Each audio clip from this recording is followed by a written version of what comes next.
കുംഭമേളയ്ക്ക് സമാനമായ മാഘമഹോത്സവം അടുത്ത വർഷം ജനുവരിയിൽ തിരുനാവായയിൽ സംഘടിപ്പിക്കും. ഉത്സവത്തിന്റെ ആലോചനാ യോഗം തിരുനാവായ നാവാമുകുന്ദ ക്ഷേത്ര ഓഡിറ്റോറിയത്തിൽ ആരംഭിച്ചു. മഹാമണ്ഡലേശ്വർ സ്വാമി ആനന്ദവനം ഭാരതി മഹാരാജാണ് യോഗത്തിൽ സംസാരിക്കുന്നത്. തത്സമയത്തിലേക്ക് ഒരു കാര്യം ഇവിടെ ഭംഗിയായി നടക്കരുത് എന്ന് ആഗ്രഹിക്കുന്ന ഒരുപാട് പേരുണ്ട് എന്നുള്ളത് നമുക്കറിയാം. കഴിഞ്ഞ മാഘത്തിന്റെ സമയത്ത് ഇവിടെ അത്രയും തിരക്കിനിടയിൽ തന്നെ ഉണ്ടായ മറ്റുള്ള ചില കാര്യങ്ങൾ ഇപ്പോഴത്തെ പത്രവാർത്തകളിൽ നിങ്ങൾ ശ്രദ്ധിച്ചിട്ടുണ്ടാവും. ഇന്നും അതിനെ തുടർന്ന് മഞ്ചേരി ഭാഗത്തൊക്കെ അതിന്റെ റെയ്ഡുകളും കാര്യങ്ങളും ഒക്കെ നടന്നുകൊണ്ടിരിക്കുകയാണ് എന്നുള്ളതാണ് അധികൃതരിൽ നിന്ന് നമുക്ക് കിട്ടുന്ന വിവരം.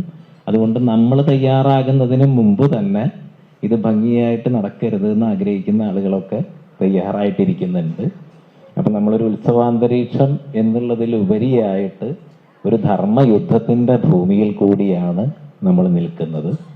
ആ ഒരു ഗൗരവവും നമ്മുടെ ഭാവിയിലുള്ള കാര്യങ്ങൾ നമ്മൾ പ്രതീക്ഷിക്കുന്നത് 2028 സിംഹസ്ഥമാഘം കഴിഞ്ഞാൽ 2009 സാധാരണ മാഘമഹോത്സവത്തിലേക്ക് എത്തുമ്പോഴേക്കും ഈ സംവിധാനം ഇത് കൃത്യമായും ഭംഗിയായും കാലങ്ങളോളം പൗരാണികമായ കാലത്ത് നടന്നു വന്നിരുന്നത് പോലെ മുടക്കമില്ലാതെ ഭംഗിയായി നടക്കുന്നതിന് വേണ്ടിയിട്ടുള്ള ഒരു സംവിധാനം രൂപപ്പെട്ടു വരും എന്നുള്ളതാണ്. അപ്പൊ ഈ വർഷവും നമുക്ക് അനുഭവങ്ങളുടെയും പരിചയങ്ങളുടെയും ഒക്കെ കുറവുകൾ ഉണ്ടാവാം.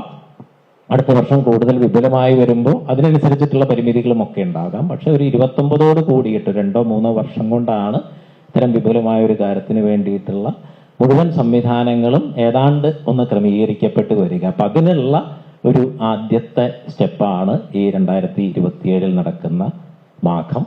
അപ്പൊ അതിനു വേണ്ടിയിട്ടുള്ള മുന്നൊരുക്കങ്ങളുടെ ഒരു തുടക്കം എന്നുള്ള രീതിയിൽ അപ്പൊ അത് മാഘമാസം ആണ് ഈ മാഘ ആചരണവുമായിട്ട് നടക്കുക. തിരുനാവായയിലും പ്രയാഗിലുമാണ് അത് നടക്കുന്നത്. ഇത്തവണ ഇവിടെ മാഘാചരണം നമ്മൾ നിശ്ചയിക്കുന്നത് മകരസംക്രമം തൊട്ട് ശിവരാത്രി വരെയുള്ള ദിവസങ്ങളായിട്ടാണ്. അത് 2 തരത്തിൽ, അതായത് പൂർണിമാന്തമായിട്ടും അമാന്തമായിട്ടും 2 തരത്തിൽ മാഘത്തെ ആളുകൾ കണക്കാക്കുന്നുണ്ട്. അതിനെ രണ്ടിനെയും കൂടി ചേർത്ത് 2 പരമ്പരകൾക്കും ആ 2 തരത്തിൽ ആചരിക്കുന്ന പരമ്പരകൾക്ക്, അതായത് പൗർണമിയിൽ അവസാനിക്കുന്നതായിട്ടും അമാവാസിയിൽ അവസാനിക്കുന്നതായിട്ടും അങ്ങനെ 2 തരത്തിലാണ് മാഘത്തെ പല പരമ്പരകൾ കണക്കാക്കുക. അപ്പൊ അതിനെ രണ്ടിനെയും കൂടി ചേർത്തുകൊണ്ട് എല്ലാവർക്കും പങ്കാളികളാകാവുന്ന തരത്തിൽ ഇത്രയും ദിവസങ്ങൾ നീണ്ടു നിൽക്കുന്ന ഒരു കാര്യക്രമമായിട്ട്, അപ്പൊ ആ കാര്യക്രമത്തിലെ ചടങ്ങുകളും അനുഷ്ഠാനങ്ങളും ഒക്കെ എല്ലാവർക്കും പങ്കാളിത്തവും അതിൽ ഓരോരുത്തർക്കും ചെയ്യാവുന്ന കാര്യങ്ങളും ഒക്കെ നമുക്ക് അവരുടെയൊക്കെ അറിയിപ്പുകളും അവരുടെയൊക്കെ തയ്യാറെടുപ്പുകളും അനുസരിച്ച് ഒരു ഫൈനൽ ഷെഡ്യൂള് നമുക്ക് പിന്നീട്